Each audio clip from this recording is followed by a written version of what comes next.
সকলকে স্বাগত জানিয়ে সম্পূর্ণ নতুন একটি ভিডিও নিয়ে চলে এসেছি। আজকে সবথেকে আলোচিত যে বিষয়টা সেটা হচ্ছে অন্নপূর্ণা ভাণ্ডার নিয়ে বা অন্নপূর্ণা যোজনা, যেটা আগের দিন মুখ্যমন্ত্রী শুভেন্দু অধিকারী সাংবাদিক সম্মেলন করে নবান্ন থেকে জানিয়ে দিয়েছিলেন যে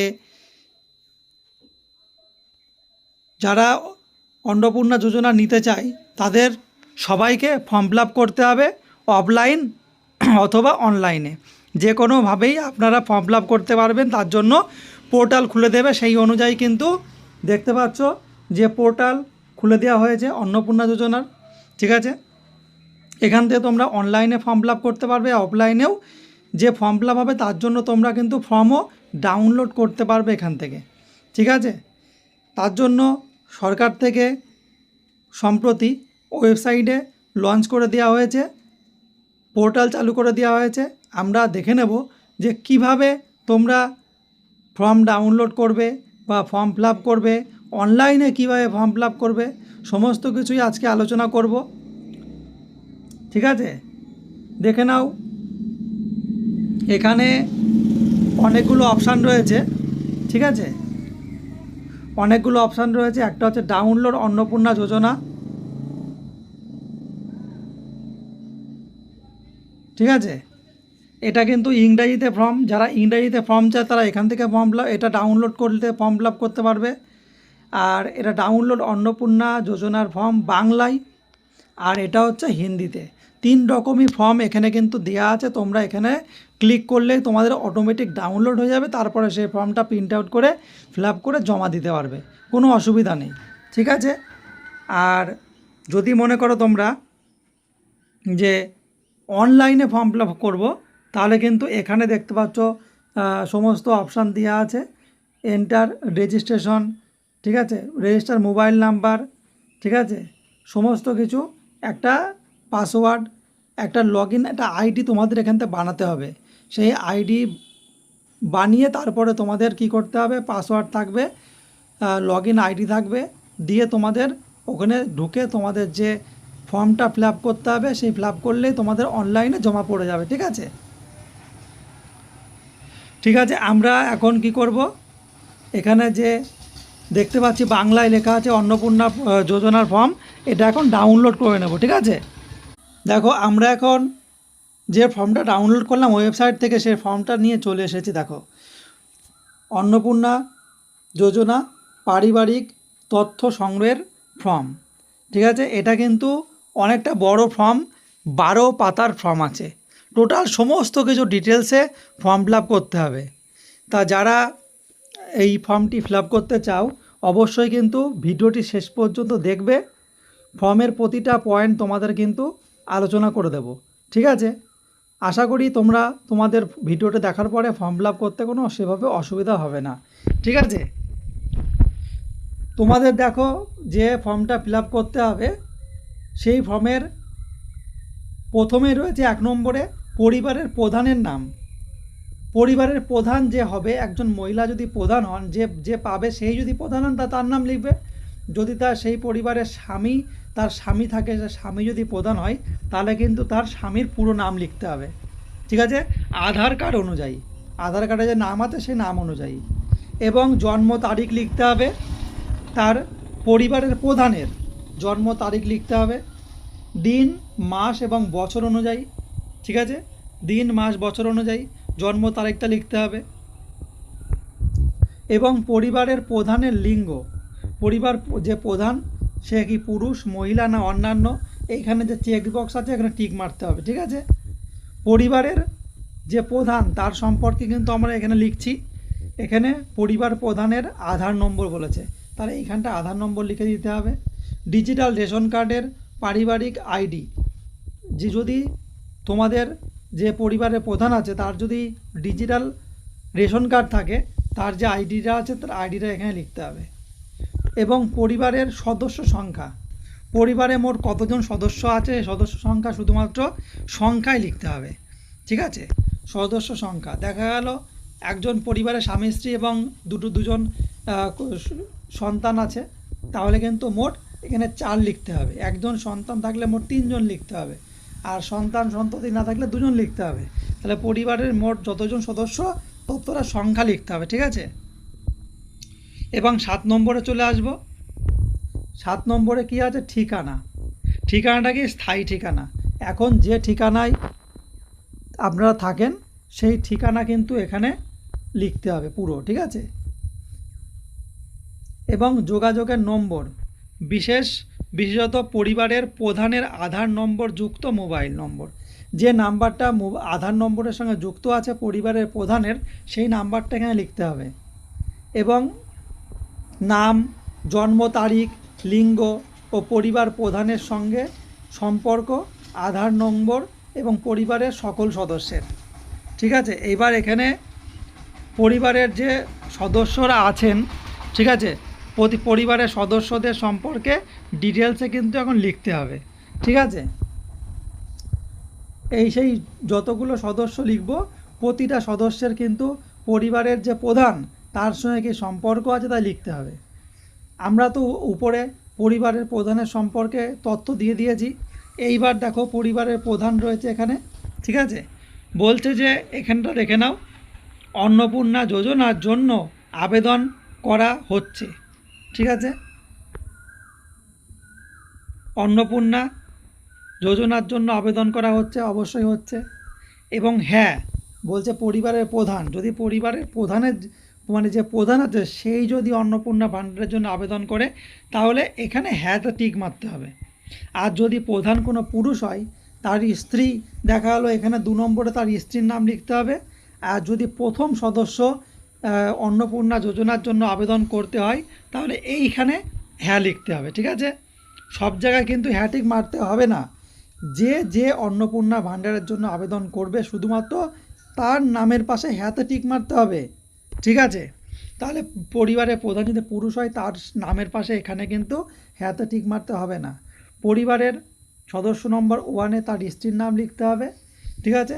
এখানে কি স্ত্রীর নাম, জন্ম তারিখ, তার লিঙ্গ এবং পরিবারের প্রধানের সঙ্গে তার সম্পর্ক, আধার নম্বর সমস্ত দিতে হবে, ঠিক আছে। পরিবারের প্রধানের সঙ্গে তার সম্পর্ক কি? তার স্বামী স্ত্রী দুজনা, ঠিক আছে। তাহলে এখানে কিন্তু 1 নম্বরে হবে যে পরিবারের প্রধান থাকবে, তার পরে যে থাকবে সে। যদি স্বামী প্রধান হয় তাহলে স্ত্রী 1 নম্বরে থাকবে। এবং যদি 2 জন বাচ্চা থাকে তাহলে কিন্তু এখানে 2 এবং 3-এ লিখবে, ঠিক আছে। আর যদি 2 নম্বর যে রয়েছে, 2 নম্বর সেও যদি অন্নপূর্ণা ভাণ্ডারের জন্য আবেদন করতে চায়, তাহলে সেও মহিলা, 25 বছর পার হয়ে গেছে, সেও যদি করতে চায় তাহলে তার নামের পাশেও টিক মারতে হবে। আর যদি তারা 25 বছর না পার হয় এবং নর্মাল বাচ্চারা আছে, তাহলে কিন্তু তার হ্যাঁতে টিক মারতে হবে না। শুধুমাত্র যে আবেদন করতে চাইছে তার নামের পাশেই শুধুমাত্র হ্যাঁতে টিক হবে, ঠিক আছে। তাহলে পরিবারের প্রধানের তথ্য দিয়ে দিয়েছি। এখানে 1 নম্বর সদস্যের ডিটেলস লিখতে হবে, 2 নম্বর সদস্যের ডিটেলস লিখতে হবে। আর যদি কারোর পরিবারে 2-এর অধিক 1-এর অধিক সদস্য না থাকে, তাহলে পরেরগুলো ফিল আপ করতে হবে না, 2 নম্বর সদস্য। তারপরে দেখো এখানে সেই পাতারই আরও পরে যেগুলো রয়েছে, 3 নম্বর সদস্য থাকলে অবশ্যই ফিল আপ করবে, 4 নম্বর সদস্য থাকলে অবশ্যই ফিল আপ করবে, 5 নম্বর সদস্য থাকলে অবশ্যই ফিল আপ করবে, ঠিক আছে। আর না থাকলে এগুলো ফিল আপ করার দরকার নেই, ঠিক আছে। হয়ে গেল। এবার আমাদের 10 নম্বর যে পয়েন্টটা সেটা দেখব। কি বলছে? পরিবারের প্রধান ও পরিবারের সকল প্রাপ্তবয়স্ক সদস্যদের ব্যাংক অ্যাকাউন্ট নগদ অর্থ স্থানান্তরের জন্য, ঠিক আছে। পরিবারের যে প্রধান আছে সে সমেত আরও যতজন সদস্যের আপনি উপরে নাম দেবেন, প্রতিটা সদস্যের কিন্তু ব্যাংক অ্যাকাউন্ট নাম্বার এখানে যুক্ত করতে হবে, ঠিক আছে। আর যে অ্যাকাউন্টগুলো যুক্ত করতে চাইছেন তার কিন্তু ডিবিডি লিঙ্ক থাকা কিন্তু বাধ্যতামূলক, ঠিক আছে। ডিবিডি লিঙ্ক থাকতে হবে, ঠিক আছে। এবং আধারের লিঙ্ক থাকতে হবে, ডিবিডিতে লিঙ্ক থাকতে হবে, ঠিক আছে। যদি পরিবারের প্রধানের নাম আগের দিকে থাকেন, তাহলে পরিবারের প্রধানের এখানে ব্যাংক লিখতে হবে, ঠিক আছে। আর এটা ব্যাংক অ্যাকাউন্ট নম্বর, এটা ব্যাংকের নম্বর, ব্যাংকের নাম লিখতে হবে, আর এখানে ব্যাংক অ্যাকাউন্ট নম্বর, আর নিচে হচ্ছে আইএফএসসি কোড। ঠিক আছে, হলো। যদি স্বামীর ডিটেলস এখানে দিয়ে থাকেন তাহলে হয়ে গেল। এবং যে লক্ষ্মীর ভাণ্ডার পাবে ওয়াইফ, যদি ওয়াইফ পায় তাহলে এখন সদস্য নাম্বার 1-এ ওয়াইফের ডিটেলস লিখতে হবে, bank name, bank account number এবং আইএফএসসি কোড। ঠিক আছে, এবং পরের যে দুজনা, আপনারা যদি দুজন, একজন, তিনজন যদি এক্সট্রা নাম দিয়ে থাকেন, তারা যদি প্রাপ্তবয়স্ক না হয়ে থাকে, তাদের কোনো যদি ব্যাংক অ্যাকাউন্ট না থাকে, তাহলে কিন্তু অবশ্যই 2 আর 3 ফিল আপ করতে হবে না, 5 পর্যন্ত ফিল আপ করতে হবে না। আপনি উপরে যাদের যত নম্বর সদস্য পর্যন্ত আপনি ফিল আপ করবেন, এখানে ব্যাংক অ্যাকাউন্ট নাম্বারও তাদেরই দেবেন। আর যদি তাদের ব্যাংক অ্যাকাউন্ট নাম্বার না হয়ে থাকে তাহলে আপনার দিতে হবে না। ঠিক আছে, তাহলে এইভাবে কিন্তু সব পূরণ করে নেবেন পরপর। ঠিক আছে, 5 নম্বর পর্যন্ত দেওয়া আছে এখানে, হয়ে গেল। এবার 11 নম্বরটা দেখে নেব কি আছে। বলছে epic, HOF, head of the family এবং সকল প্রাপ্তবয়স্ক সদস্য ভোটার তালিকার অংশ নম্বর সহ। আগের যে যতগুলো স্টেপ আছে প্রতিটা পর্বে কিন্তু একই রকমভাবে স্টেপ আসছে। ঠিক আছে, তাহলে আমাদের যে head of the head of the family যার নাম লিখেছি, প্রথমে কি করতে হবে, এপিক নম্বর, তার যে ভোটার কার্ডের নাম্বার আছে তাকে অবশ্যই এখানে দিয়ে দিতে হবে। ঠিক আছে, এবং বিধানসভা ক্ষেত্র এবং অংশ নম্বর এখানে দিয়ে দেবে। আর 1 নম্বর সদস্য হিসাবে যার নাম লিখেছো বা লিখেছেন, তার এপিক নম্বর মানে ভোটার নম্বর আর বিধানসভা ক্ষেত্র এবং অংশ নম্বর এখানে লিখতে হবে। ঠিক আছে, এইভাবে যদি আরও 2-3 জনের নাম দিয়ে থাকেন তাহলে তাদের নামও তাদের কিন্তু ভোটার কার্ড নাম্বার আর এপিক নাম্বার, বিধানসভা ক্ষেত্রের নাম্বার পরপর ক্রম অনুযায়ী দিতে হবে। যদি তাদের ভোট না হয়ে থাকে তাহলে কিন্তু এগুলো ফিল আপ করতে হবে না। হয়ে গেল। এবার 12 নম্বরটা দেখব। 12 নম্বরে কি লিখেছে, 12 নম্বরে বিভাগ। ঠিক আছে, মানে আপনাদের যে কাস্ট, সেই কাস্ট অনুযায়ী বলছে যে প্রযোজ্য শংসাপত্র, যেমন জাতিগত, আর্থিকভাবে দুর্বল বা ইডাব্লিউএস ক্যাটাগরি এবং শংসাপত্র বা ক্রিমিলিয়ার শংসাপত্র, আপনাদের যে শংসাপত্র আছে সেই শংসাপত্রে কিন্তু এখানে টিক মারতে হবে। ঠিক আছে, যদি আপনাদের পারিবারিক কাস্ট জেনারেল হয় তাহলে প্রথমে আনরিজার্ভে টিক মারতে হবে, অসংরক্ষিত। আর যদি ইডাব্লিউএস হয় তাহলে আর্থিকভাবে অসংরক্ষিত, আর্থিকভাবে দুর্বল। ঠিক আছে, শ্রেণী ইউআর ইডাব্লিউএস। যদি তপশিলি জাতি বা এসসি হয় তাহলে এসসিতে টিক মারবেন, যদি এসটি হয় এসটিতে টিক মারবেন, এগুলো তো বলার দরকার নেই। ওবিসি হলে ওবিসি। ঠিক আছে, পিভি টিজি হলে এটাই টিক মারবেন। হয়ে গেল। পরে হচ্ছে খ নম্বরে বলছে রেশন কার্ড বা খাদ্য ভর্তুকি। রেশন কার্ড বা খাদ্য ভর্তুকি বলছে সঠিক হলে টিক দিন, যেগুলো সঠিক হবে সেগুলো টিক দেবেন। ঠিক আছে, দেখে নেব 1 নম্বরে কি বলছে। বলছে আপনার 1 নম্বরে রেশন কার্ড সম্পর্কিত যে প্রশ্নগুলো আছে সেগুলো এখানে করেছে পরপর, সেগুলো দেখে দেখে টিক মারতে হবে। বলছে আপনার কি ডিজিটাল রেশন কার্ড আছে, যদি থাকে তাহলে হ্যাঁতে টিক মারবেন, আর না থাকলে নাতে টিক মারবেন। 2 নম্বর বলছে যদি হ্যাঁ হয় তবে কার্ডের ধরন উল্লেখ করুন। যদি আপনি না লেখেন তাহলে কিন্তু আপনাকে, যদি আপনি নাতে টিক মারেন তাহলে কিন্তু পরের যেগুলো আছে তাহলে কিন্তু রেশন কার্ড সম্পর্কিত এই যে 2টো অপশান আছে আপনার কিন্তু ফিল আপ করতে হবে না, কারণ আপনার কার্ডই নেই। আর যদি থাকে তাহলে কিন্তু 2 আর 3 কিন্তু ফিল আপ করতে হবে। যদি থাকে তাহলে আধার কার্ডের ধরন কি আছে, AAY, PHH, ঠিক আছে, RKSY1, RKSY2 যেটা আছে শুধুমাত্র সেটার পাশে টিক বক্সে শুধু টিক মেরে দেবেন। 3 নম্বর হচ্ছে পরিবারটি রেশন দোকান থেকে মাসিক রেশন তুলছে কিনা, মানে রেশন কার্ড আছে কিন্তু মাসে মাসে যে রেশন হয় সেটা কি তোলা হচ্ছে, হ্যাঁ কি না। যদি তোলা হয় তাহলে হ্যাঁতে টিক মারবেন, আর যদি না তোলেন নাতে টিক মারবেন। মিটে গেল। এবার গতে দেখছি আমরা সম্পদ, মানে যে কি সম্পদ আছে সম্পদগুলো কিন্তু তথ্য দিতে হবে। ঠিক আছে, সম্পদ কি? 1 নম্বর বলছে বাড়ির ধরন। আপনার বাড়িতে কি 3 বা তার বেশি পাকা ঘর আছে? আপনার যে বাড়ি আছে সে বাড়িতে কি 3টে বা তার বেশি পাকা ঘর আছে? যদি থাকে তাহলে অবশ্যই হ্যাঁতে টিক মারবেন, আর না থাকলে নাতে টিক মারবেন, মিটে গেল। আর পারিবারিক জমির মালিকানা, মানে যে জমিটা আছে সেটার মানে আপনাদের কি মানে নিজস্ব মালিকানা জমি? হ্যাঁ হলে হ্যাঁ, না হলে না। অনেকে তো ভাড়া থাকে না, তাহলে হচ্ছে হ্যাঁতে টিক মারলে, যদি নিজেদের মালিকানা জমি হয় তাহলে হ্যাঁতে টিক মারবেন, না হলে নাতে টিক মারবেন, মিটে গেল। আর এখানে কি বলেছে? রেজিস্ট্রেশন নথি, মিউটেশন কপি, আর হালনাগাদের তারিখ সহ সবশেষ জমির রেকর্ডের কপি। যদি আপনি উল্লেখ করেন যে নিজেদের জমি, তাহলে কিন্তু এখানে যেগুলো বলছে সেই সেই জিনিসগুলো আপনাদের কিন্তু জেরক্স কপি দিতে হবে। ঠিক আছে, রেজিস্ট্রেশন কপি, যে রেজিস্ট্রেশন কপি মানে রেজিস্টারির যে দলিল সেটা, ঠিক আছে, সহ সমস্ত কিছু কিন্তু আপনার দিতে হবে যদি নিজস্ব জমি হয়। ঠিক আছে, দেখি পরে।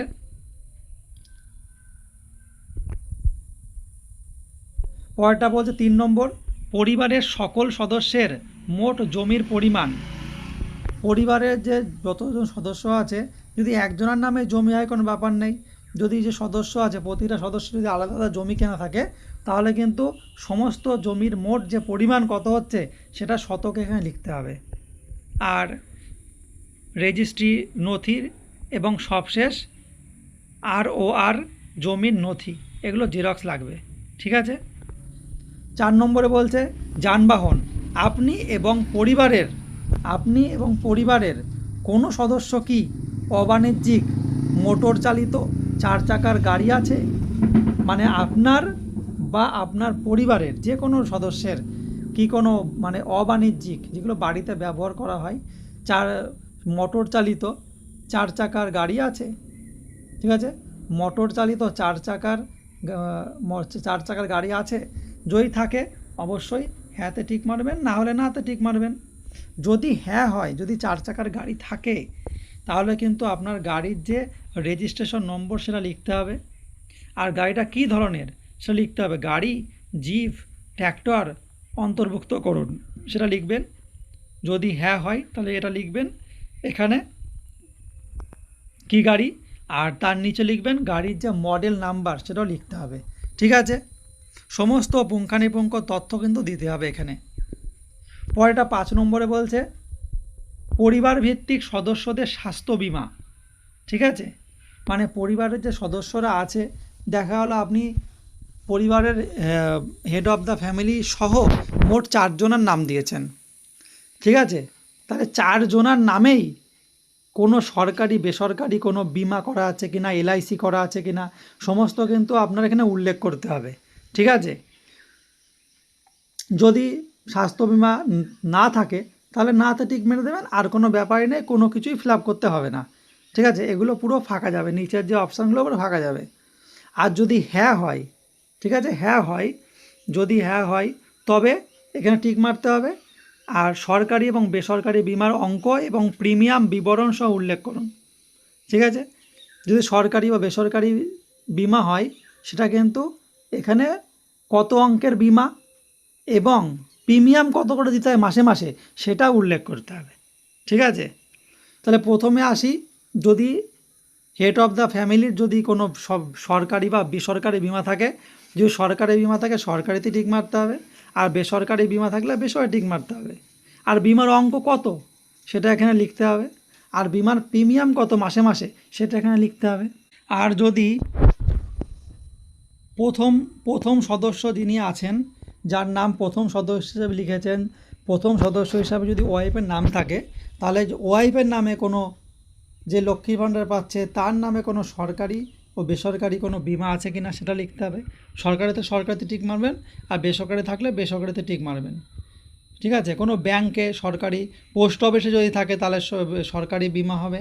আর যদি এলআইসি বা অন্যান্য কোনো বেসরকারিতে জায়গায় থাকে তাহলে বেসরকারিতে হবে। আর বিমার অঙ্ক কত সেটা লিখতে হবে, আর বিমার প্রিমিয়াম কত সেটা লিখতে হবে। এইভাবে কিন্তু এইভাবে কিন্তু পুরো সদস্য 1, সদস্য 2, সদস্য 3 এভাবে উল্লেখ করতে হবে। আর যদি আপনি এই সদস্যগুলো প্রথম থেকেই না লিখে থাকেন তাহলে কিছু লিখতে হবে না। আর যদি আপনাদের কারোর বিমা না থাকে তাহলে নাতে টিক মারলে কি আর এই পাতায় কোনো কিছু ফর্ম ফিল আপ করতে হবে না, ঠিক আছে। তারপরে একদম উঠে যাবেন আয় ও পেশাতে, একদম উঠে যাব আয় ও পেশাতে ঘতে। বলছে কোনো সদস্য কি আয়কর বা পেশাগত কর প্রদান করেন, মানে আপনাদের পরিবারের মধ্যে যা সদস্য আছে, যে সদস্যগুলোর নাম উল্লেখ করেছেন তাদের মধ্যে কেউ কি আয়কর বা পেশাগত কর দেন, ঠিক আছে। একটা সরকারি চাকরি বা এরকম কিছুতে যুক্ত থাকলে যদি একটা নির্দিষ্ট স্যালারি বাঁধা আছে, ইয়ারলি ইনকাম, তার উপরে গেলে কিন্তু তাকে আয়কর দিতে হয়। তো সেই আয়কর কি কেউ দেয়? যদি হ্যাঁ হয় তাহলে হ্যাঁতে টিক মারবেন, না হলে নাতে টিক মারবেন, ঠিক আছে। 2 নম্বর বলছে পরিবারের সদস্যদের প্যান কার্ড যদি থাকে, ঠিক আছে। সদস্যদের যদি প্যান কার্ড থাকে তাহলে কিন্তু বলছে প্যান কার্ড যদি থাকে তাহলে কিন্তু এখানে হ্যাঁতে টিক মারবেন, আর না হলেও তো কোনো ব্যাপারই নাই। যদি থাকে, এখানে কিন্তু এটা বাধ্যতামূলক নয়, যদি থাকে বলেছে, ঠিক আছে। যদি হ্যাঁ হয় তাহলে নাম এবং প্যান নম্বর লিখতে হবে, ঠিক আছে। তাহলে এখানে কি হেড অফ দ্য দেখা গেল পরিবারের প্রধানের প্যান নাম্বার লিখবেন, তাহলে পরিবারের প্রধানের নাম এখানে লিখবেন আর এখানে প্যান নম্বর নিচে লিখবেন, ঠিক আছে। যদি সদস্য 1-এর প্যান নাম্বার থাকে তাহলে এখানে সদস্য 1-এর নাম এবং প্যান নাম্বার নিচে। সদস্য 2 থাকলে সদস্য 2-এর নাম এখানে আর প্যান নাম্বার এখানে।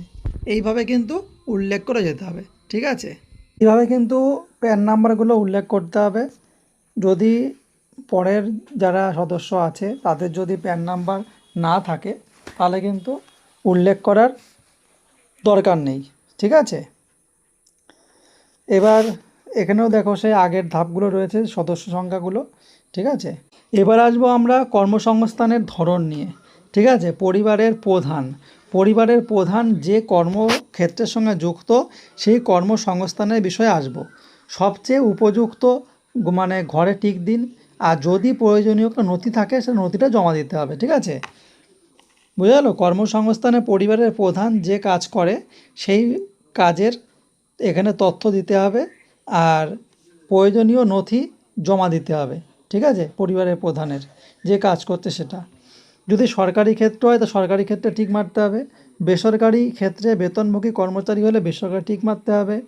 যদি সাংগঠনিক ক্ষেত্রে স্বনিযুক্ত বা নিজে মালিক কোনো ব্যবসা করছে তাহলে এই ঘরে টিক মারতে হবে।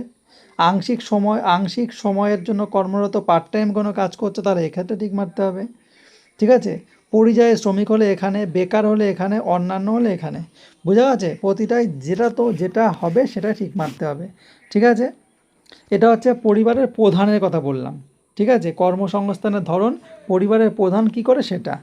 এবং সেমভাবে কিন্তু দেখো সদস্য 1-এ যেখানে সদস্য 1-এর যে নামটা লিখেছিলে তারও কিন্তু এখন তথ্য দিতে হবে। সদস্য 1 কী কাজ করে, ঠিক আছে।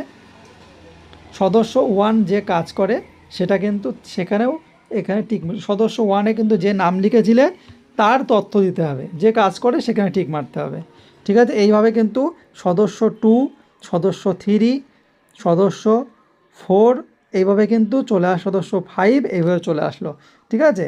এবার আমরা চলে আসলাম 4 নম্বরে। আর যদি সদস্য 4, সদস্য 5-এ তোমরা কিছু না লিখে থাকো তাহলে সেগুলো ফাঁকা যাবে, যেগুলো লিখেছো সেগুলোই হবে। 4 নম্বরে কি বলছে, পরিবারের শিক্ষিত প্রাপ্তবয়স্ক সদস্যদের সংখ্যা এবং পরিবারের অশিক্ষিত প্রাপ্তবয়স্কদের সংখ্যা লিখুন। বোঝা গেছে? পরিবারের যারা প্রাপ্তবয়স্ক আছে শিক্ষিত তাদের সংখ্যা লিখতে হবে, আর যারা অশিক্ষিত আছে মানে শিক্ষা নেই যাদের মধ্যে, প্রাপ্তবয়স্ক, তাদের সংখ্যা লিখতে হবে। এখানে দেখো প্রথম অপশানে আছে শিক্ষিত প্রাপ্তবয়স্ক সদস্য সংখ্যা। যারা দেখা গেলো বাড়িতে মোট 2 জন লিখেছ, 2 জনাই হচ্ছে প্রাপ্তবয়স্ক, 2 জনাই শিক্ষিত, তাহলে এইখানে 2 লিখে দেবে, ঠিক আছে। এখানে 2 লিখে দেবে। আর যদি দুজনের নাম লিখেছো দুজনাই অশিক্ষিত, ঠিক আছে, তাহলে কিন্তু এই নিচের যে অপশান এখানে 2 লিখে দেবে। বোঝা গেল? আর এরকম হয় যদি আপনি 4 জনের নাম লেখেন তাহলে দুজনা দেখা গেল শিক্ষিত, তাহলে শিক্ষিতর জায়গায় 2, আর অশিক্ষিত দেখা গেল দুজনে অশিক্ষিত, তাহলে 2 লিখবে। আর 4 জনা যদি শিক্ষিত এখানে 4 লিখবে, মিটে গেল। এইভাবে কিন্তু করতে হবে। বোঝা গেছে? তাহলে এইবার দেখো যে সদস্য সংখ্যাগুলো বারবার উল্লেখ হচ্ছে, পরিবারের প্রধানের নাম দিয়েছিলে, সে কি শিক্ষিত না অশিক্ষিত? যদি সে শিক্ষিত হয় শিক্ষিত টিক মারবে, এবং সেটা সর্বোচ্চ শিক্ষাগত যোগ্যতা কি আছে। যদি শিক্ষিততে মারো তবেই দিতে হবে এখানটায় কি যোগ্যতা আছে, গ্র্যাজুয়েট না উচ্চ মাধ্যমিক না মাধ্যমিক না পোস্ট গ্র্যাজুয়েশন দিতে হবে। আর যদি অশিক্ষিত হয় তাহলে এটা দিতে হবে না। আর সদস্য 1-এ যে নাম লিখেছো সে শিক্ষিত না অশিক্ষিত, যদি শিক্ষিত হয় সে কতদূর শিক্ষা আছে সেটা লিখতে হবে, আর অশিক্ষিত লিখতে হবে না। এইভাবে সদস্য 2, সদস্য 3, সদস্য 4, সদস্য 5 পর্যন্ত লিখে যাবে। হয়ে গেল। এবার 5 নম্বরে আসলাম আমরা, ঠিক আছে। 5 নম্বরে বলছে কোনো সদস্য কি কোনো সাংবিধানিক পদ, মন্ত্রী, সাংসদ, বিধায়ক, পৌরস্থানীয় সংস্থান বা পঞ্চায়েত সংস্থার প্রাক্তন বা বর্তমান ধারক আছে। বোঝা গেল? বলছে এখানে পরিবারের যারা সদস্য আছে তাদের মধ্যে কেউ কি কোনো সাংবিধানিক পদে আছে, মন্ত্রী, বিধায়ক, পৌরপতি, সেটা প্রাক্তন বা বর্তমান এরকম কোনো আছে? যদি থাকে তাহলে অবশ্যই হ্যাঁতে টিক মারবেন, না হলে নাতে টিক মারবেন। আর যিনি এই পদে রয়েছেন যদি থাকে, যদি হ্যাঁতে মারেন তবেই কিন্তু এটা আসবে, না হলে আসবে না। যিনি এই পদে রয়েছেন তার সদস্য নম্বর, ঠিক আছে, তার সদস্য নম্বর মানে তিনি যে আপনি যে সদস্য যে তালিকা লিখেছেন, ঠিক আছে, 1 2 3 4 করে যে সদস্য লিখেছেন, ঠিক আছে, সেই সদস্যতে তিনি কত নম্বরে আছে। তাহলে যদি 2 নম্বরে দেন তা 2 নম্বরে কার নাম আছে সেটা কিন্তু ওখান থেকে তথ্য পেয়ে যাবে, ঠিক আছে। আর প্রয়োজনীয় সহায়ক নথি থাকলে অবশ্যই জমা দিতে হবে, ঠিক আছে। যদি কোনো নথি থাকে সেই কাজের জন্য তাহলে কিন্তু অবশ্যই সেটা জমা দিতে হবে। আর যত নম্বর সদস্যের এই ব্যাপারটা আছে তত নম্বর লিখবেন, ঠিক আছে। এখানে 6 নম্বরে কি বলছে, কোনো সদস্য কি সরকারি পেনশনভোগী, মানে যে সদস্য আপনি লিখছেন হেড অফ দ্য ফ্যামিলি থেকে শুরু করে 1 2 3 4 তাদের মধ্যে কেউ কি পেনশনভোগী আছে। যদি থাকে তাহলে হ্যাঁতে মারবেন, আর না মারলে নাতে মারবেন। যদি না মারেন তাহলে তখন নাতে মারেন, তাহলে আর কোনো ব্যাপার নেই, আর কিছুই ফিল আপ করতে হবে না। আর যদি হ্যাঁতে মারেন তাহলে যিনি সরকারি পেনশনভোগী তার সদস্য নম্বরটা এখানে লিখতে হবে। তার নামটা কত নম্বরে লিখেছেন আপনি, 1 সদস্য লিখেছেন, 2 লিখেছেন, না ফ্যামিলি হেড অফ দ্য ফ্যামিলিকে হেড অফ দ্য ফ্যামিলি তাহলে হেড অফ দ্য ফ্যামিলি লিখবেন এখানে। আর 2 লিখলে 2 লিখবেন, 1 হলে 1 লিখবেন। যদি হ্যাঁ হয় তাহলে পেনশনের যে স্লিপ আছে, যে পেনশন যে পায় তার স্লিপ, সেটা কিন্তু সংযুক্ত করতে হবে। বুঝা গেছে? পরেরটা হচ্ছে 7 নম্বর, বলছে কোনো সদস্য কি জিএসটির অধীনে নিবন্ধক আছেন, মানে জিএসটি দেয় তা আর দেয়, ঠিক আছে, মানে জিএসটির আইটি ফাইল করা আছে, ঠিক আছে। যদি কেউ ব্যবসা করে বড় তার তো জিএসটি দিতে হবে, তাকে ফাইল করতে হবে। যদি হ্যাঁ হয় তাহলে হ্যাঁতে মারবেন, না হলে নাতে মারবেন। যদি হ্যাঁ হয় তাহলে কিন্তু তার এই যে জিএসটিআইএন এই নাম্বারটা কিন্তু জিএসটি ইন এই নাম্বারটা কিন্তু লিখতে হবে এখানে, ঠিক আছে। তারপরে বলছে পরিবারের মোট বার্ষিক আয়, পরিবারের মোট বার্ষিক আয় কত সেটা অঙ্কে লিখতে হবে, ঠিক আছে। বার্ষিক আয় বছরে যদি 12,000 হয় তাহলে 12,000 এরকম লিখতে হবে, ঠিক আছে, অঙ্কে লিখতে হবে। বোঝা গেল?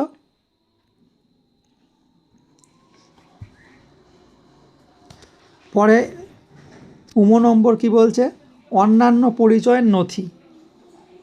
বলছে যে সিএএ আবেদন এর বর্তমান অবস্থা যদি থাকে, এমন অনেক লোক আছে যাদের ভোটার লিস্টে নাম নেই, ভোটার লিস্টের নাম কাটা গেছে, তারা কিন্তু সিএ এর জন্য আবেদন করেছেন, ঠিক আছে, নাগরিকত্বের জন্য।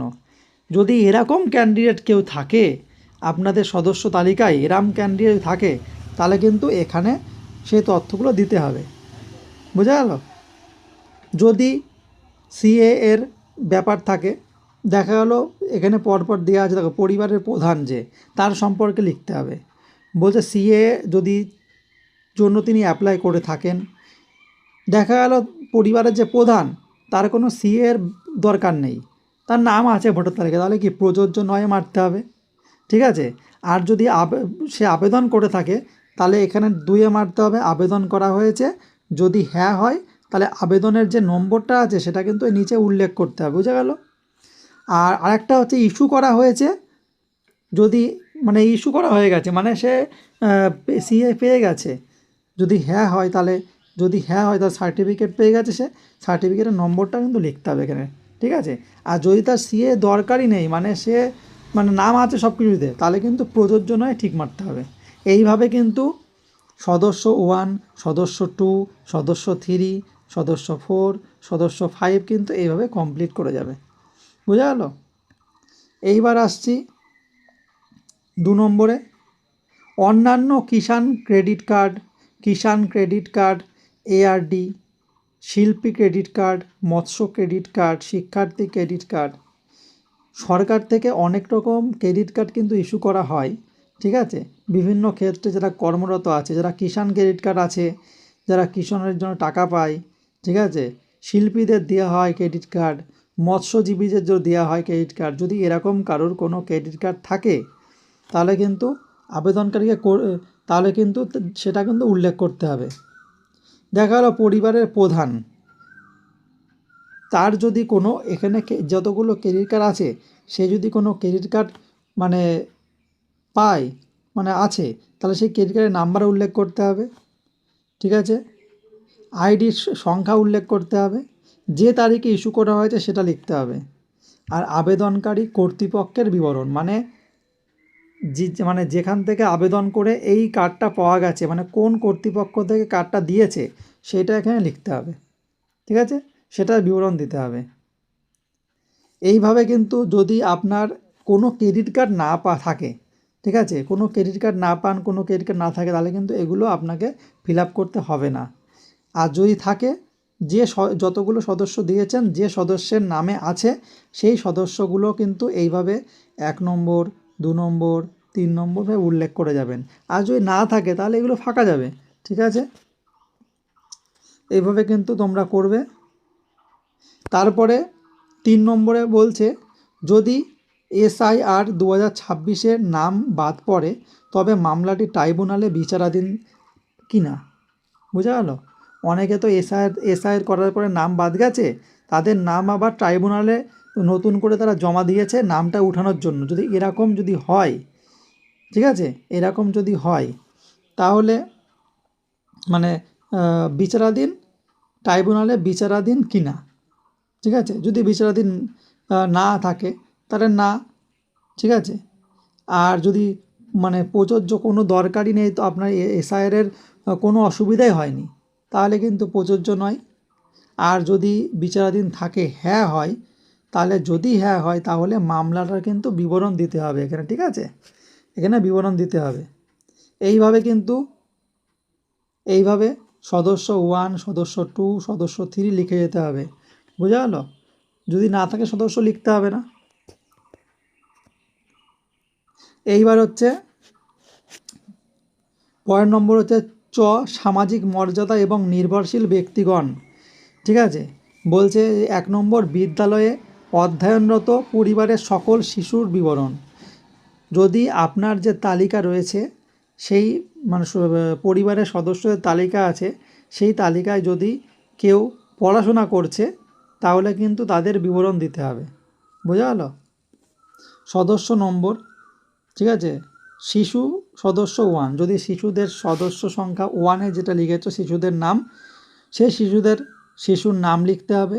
শিশু কোন শ্রেণীতে পড়ে, বিদ্যালয়ের নাম, বিদ্যালয়ের ধরন, ঠিক আছে, সেটা কি বিদ্যালয়ের ধরনটা কীরকম, সেটা হচ্ছে সরকারি সাহায্যপ্রাপ্ত না স্পন্সর্ড বিদ্যালয়, ঠিক আছে। মানে যেটা এই ধরনের যে মধ্যে অনেকগুলো অপশান আছে, যেটা হবে সেটাতে টিক মারতে হবে, সবগুলোতে না। যদি বেসরকারি হয় বেসরকারি টিক মারবে, মাদ্রাসা হলে মাদ্রাসা, অন্যান্য মাদ্রাসা এবং অন্যান্য, ঠিক আছে, যেটা হবে শুধু সেটাতে টিক মেরে দেবে। এইভাবে কিন্তু সদস্য শিশু 1, সদস্য শিশু 2 সদস্য শিশু 3, সদস্য শিশু 4, এইভাবে উল্লেখ করে যাবে 4 পর্যন্ত। আর যদি কোনো শিশু না থাকে এগুলো কোনো ফর্ম ফিল আপ করারও দরকার নেই, ঠিক আছে। 2 নম্বর বলছে শিশুদের টিকাকরণের বর্তমান অবস্থা এবং যাদের যেসব শিশুর নাম আপনি লিখেছেন এখানে সেই সব শিশু দের বলছে শিশু সদস্য, যেখানে শিশু সদস্য 1-এ যে যার নাম লিখেছেন একটু আগে, বলছে হ্যাঁ টিকাকরণ শুরু হয়েছে, সম্পূর্ণ হয়েছে এবং টিকাকরণ হয়নি। বোঝা গেল? যদি তার টিকাকরণটা হয়ে গিয়ে থাকে মানে আর তার টিকার কোনো দরকার নেই, তাহলে কিন্তু এখানে মারবেন যে হ্যাঁ টিকাকরণ শুরু হয়েছে বা সম্পূর্ণ হয়েছে। আর যদি এখনও টিকাকরণ হয়নি তার টিকাকরণ হয়নি টিক মারবেন। যদি হ্যাঁ হয় তাহলে টিকাকরণের কার্ড আইডি, যদি না হয় তাহলে শেষ টিকাকরণ নেওয়ার তারিখ, টিকা না দেওয়ার কারণ, এগুলো কিন্তু এখানে উল্লেখ করতে হবে। বোঝা গেল? আর সেগুলো কার্ডগুলো লাগবে। এইভাবে শিশু সংখ্যা 1, 2, 3 যেগুলো শিশু আছে সে কটা শিশু লিখতে হবে, ঠিক আছে। পরেরটা হচ্ছে 6 নম্বরে কি আছে, সরকারি প্রকল্পের আওতায় সুবিধা। 1 নম্বরে আছে আপনি কি কোনো সরকারি প্রকল্পের সুবিধা ডিবিডির মাধ্যমে পাচ্ছেন? যে ডিবিডি অ্যাকাউন্ট, সেই ডিবিডি অ্যাকাউন্টের মাধ্যমে কি কোনো সরকারি সুবিধা পাচ্ছেন আপনি? এই লক্ষ্মীর ভাণ্ডার তো পাচ্ছেন, তাছাড়াও আরও অন্যান্য কি পাচ্ছেন? ঠিক আছে। পরিবারের প্রধানের সম্পর্কে বলা হচ্ছে, পরিবারের প্রধান কি কোনো অন্যান্য প্রকল্প পাচ্ছে? যদি হ্যাঁ হয় হ্যাঁতে মারবেন, না হলে নাতে মারবেন, হয়ে গেল। আর যদি হ্যাঁ হয় তবে প্রকল্পের নাম উল্লেখ করতে হবে, ঠিক আছে। যদি তাহলে হ্যাঁ লিখেছেন কোনো প্রকল্প থেকে টাকা পাচ্ছে, ঠিক আছে, তাহলে কিন্তু এখানে সেই প্রকল্পের 1 নম্বরে সেই প্রকল্পের নাম লিখতে হবে। যদি 2টো প্রকল্প থেকে টাকা পায় তাহলে 2টো প্রকল্পের নাম লিখতে হবে 1, 2, 3 করে, ঠিক আছে। এটা পরিবারের প্রধান। ঠিক পরিবারের প্রধানের মতনই কী হবে, সদস্য 1 সে যদি কোনো সুবিধা পেয়ে থাকে কোনো প্রকল্পে হ্যাঁতে মারবে, নাহলে নাতে মারবে। আর যদি হ্যাঁ হয় তাহলে কোন প্রকল্প লিখবে, নাম লিখবে। এইভাবে কিন্তু সদস্য 2, সদস্য 3, সদস্য 4, সদস্য 5 এইভাবে কিন্তু চলে যাবে, ঠিক আছে। পরেরটা 2 নম্বর হচ্ছে বাদ দেয়া হলে তার কারণ অফিস কর্তৃক পূরণীয়। মানে এইখানটা যে 2 নম্বরে এইখানে কিন্তু মানে আমাদের বা আপনাদের কোনো ফর্ম ফিল আপের জায়গা নয় এটা, ঠিক আছে। এটা কিন্তু অফিসারটা করবে। যদি আপনার ফর্মটা বাদ দেওয়া হয় তাহলে কেন বাদ দেওয়া হচ্ছে তার কারণ এখানে দেওয়া হবে, ঠিক আছে। এখানে দেখো এইখানটাই ওইটা ঘোষণা বা সম্মতি, ঠিক আছে। ঘোষণা বা সম্মতি, এখানে কিন্তু একটা ভালো জিনিস উল্লেখ করা আছে, একবার দেখে নাও। যে আমি এই মর্মে ঘোষণা করছি যে ওপরে প্রদত্ত তথ্য আমার জ্ঞান এবং বিশ্বাস অনুযায়ী সত্য এবং প্রযোজ্য ক্ষেত্রে আমি সকল সহায়ক নথি প্রদান করেছি এবং ওপরে উল্লেখিত কোনো মানদণ্ড বাদ দিইনি। আমি অবগত যে আমার প্রদত্ত কোনো তথ্য মিথ্যা প্রমাণিত হলে আমার সামাজিক সুরক্ষা সংক্রান্ত সুবিধাসমূহ বন্ধ হয়ে যেতে পারে। বোঝা গেল? এটা কিন্তু নিজের একটা ঘোষণা, ঠিক আছে। এবং এইখানে সম্মততে টিক মারতে হবে, টিক মেরে এখানে নিজেকে স্বাক্ষর করতে হবে, ঠিক আছে। বোঝা গেল যে এখানে যে তথ্য দেওয়া হয়েছে সে তথ্যটা আমি জেনে বুঝে দিয়েছি। আর এই তথ্যটা যদি কোনো ভুল করে থাকি তাহলে কিন্তু সেক্ষেত্রে সরকার আমার বিরুদ্ধে ব্যবস্থা নিতে পারে বা কোনো সামাজিক সুরক্ষা সংক্রান্ত যেগুলো সেগুলো বন্ধ হয়ে যেতে পারে, ঠিক আছে। সেই অনুযায়ী কিন্তু ভেবে তোমরা সঠিক তথ্য দেবে, ঠিক আছে। এই যে এখানে টিক মারা মানে এই যে কথাটা লেখা আছে, লেখার সঙ্গে আমি সম্মত, আর এখানে স্বাক্ষর করে দিতে হবে। বোঝা গেল? আর উপরে যেটা বললাম এই পর্বটা হলো অফিসাররা করবে, ঠিক আছে। এখানে অফিসাররা করবেন যে কে যদি বাদ দেওয়া হয় তাহলে কেন বাদ দেওয়া হলো, ঠিক আছে। এই হলো টোটাল ফর্ম, যে 12 পাতার ফর্ম। সমস্ত ফর্মটা কিন্তু একদম 1 থেকে 12 পাতা পর্যন্ত আমি ফর্ম ফিল আপ করে দিলাম, বলে দিলাম কীভাবে ফর্ম ফিল আপ করতে হবে। যারা করবে তারা কিন্তু এইভাবে ফর্মটা ফিল আপ করে ফেলো। যত তাড়াতাড়ি ফর্ম ফিল আপ করতে পারবে তত তাড়াতাড়ি কিন্তু তোমাদের অ্যাকাউন্টে টাকা ঢুকে যাবে। এটা কিন্তু কিভাবে অনলাইন থেকে ফর্ম আমি ডাউনলোড করে করলাম সেটাও তোমাদের দেখিয়ে দিলাম অনলাইন থেকে। এর জন্য অন্য কোনো জায়গায় যাওয়ার দরকার নেই। তোমরা যদি মনে করো অনলাইন থেকেই ফর্মটা ডাউনলোড করে ফিল আপ করবে, অসুবিধা নেই। আর অনলাইনে থেকেও কিন্তু নিজের একটা প্রোফাইল তৈরি করে অনলাইনেও এইভাবে তোমরা ডাইরেক্ট অনলাইনে ফর্ম ফিল আপ করে সাবমিট করতে পারবে, তাতে কোনো অসুবিধা নেই। ঠিক আছে, সেটাও কিন্তু আমি পরের কোনো ভিডিওতে নিয়ে আসবো কীভাবে অনলাইনে তোমরা ফর্ম ফিল আপ করবে। ঠিক আছে, সমস্ত যে তথ্য সেটা দেওয়ার চেষ্টা করলাম। যদি তোমাদের কোনো বুঝতে অসুবিধা হয় তাহলে কমেন্ট করতে পারো। আমার যেটুকুনি জানা সেটুকুনি আমি জানানোর চেষ্টা করব। আর ভিডিওটি যদি ভালো লাগে অবশ্যই লাইক করে দেবে, আর ভালো লাগলে অবশ্যই চ্যানেলটিকে সাবস্ক্রাইব করে পাশে থাকবে। ঠিক আছে, সকলকে ভিডিওটি শেষ পর্যন্ত দেখার জন্য অনেক অনেক ধন্যবাদ জানাই।